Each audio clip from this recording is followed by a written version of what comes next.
আনুষ্ঠানিকভাবে চালু হলো চট্টগ্রাম সন্দ্বীপ রুটে যে ফেরি চলাচল সেটি আজ আনুষ্ঠানিকভাবে কিছুক্ষণ আগে নৌ পরিবহন মন্ত্রণালয়ের উপদেষ্টা এম সাখাওয়াত হোসেন এটি উদ্বোধন করেন। তার পাশে ছিলেন উপদেষ্টা পরিষদের আরও ৬ জন সদস্য। মোট সাতজন সদস্য থাকার কথা থাকলেও ছয়জন সদস্য এখানে উপস্থিত হয়ে আসলে এটি উদ্বোধন করেন। এখন বর্তমানে ফেনী যে ফেরিটি আছে সেটি চট্টগ্রাম থেকে বাঁশবাড়িয়া যে প্রান্ত ছিল সেখান থেকে এখন ছেড়ে সন্দ্বীপের উদ্দেশ্যে রওনা হয়েছে। আর একটু আপনাদের জানিয়ে রাখতে চাই, এই যে আজ ফেরি চলাচল মাধ্যমে অর্থাৎ উত্তর সমুদ্রে প্রথমবারের মতো বাংলাদেশে সমুদ্র পথে ফেরি চলাচলের মাধ্যমে সন্দ্বীপবাসীর যে দীর্ঘদিনের দুঃখ দুর্দশা ছিল সেটি আজ ঘুচতে যাচ্ছে।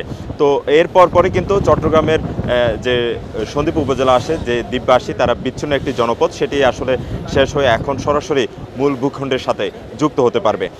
চট্টগ্রামের এই যে ফেরি চলাচল সেটি আসলে এখানকার মানুষের দীর্ঘদিনের একটি আশা ছিল, প্রত্যাশা ছিল, সেটি এখন অনেকটা দুর্ভোগ কমাবে এমনটা প্রত্যাশা এখানকার স্থানীয় যারা সন্দ্বীপবাসী আছে তাদের।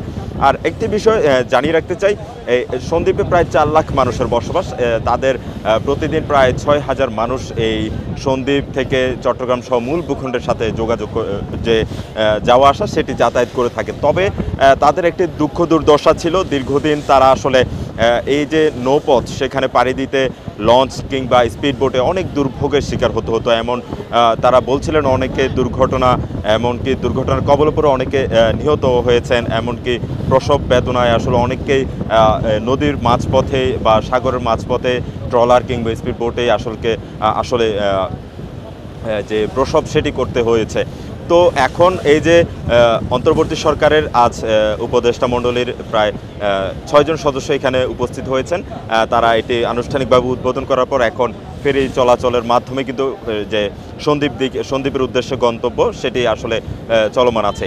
এরপর আসলে সন্দ্বীপের উপজেলা পরিষদ মিলনায়তনে প্রধান উপদেষ্টা ডক্টর মোহাম্মদ ইউনুস তিনি প্রধান অতিথির বক্তব্য রাখার কথা রয়েছে।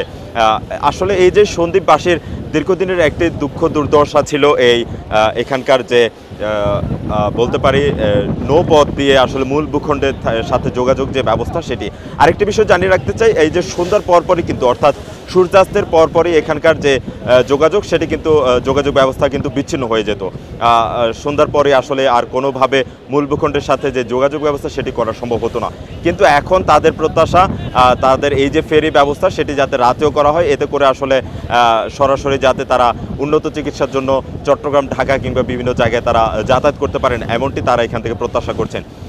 এই যে চট্টগ্রাম এবং সন্দ্বীপ এটি আসলে চট্টগ্রামের একটি দ্বীপ উপজেলা, যেটি বিচ্ছিন্ন একটি জনপদ মূল ভূখণ্ড থেকে, সেটি আজ সরাসরি সমুদ্রপথে প্রথমবারের মতো বাংলাদেশের সমুদ্রপথে ফেরি চলাচলের মাধ্যমে সেটি মূল ভূখণ্ডের সাথে সরাসরি যুক্ত হয়েছে।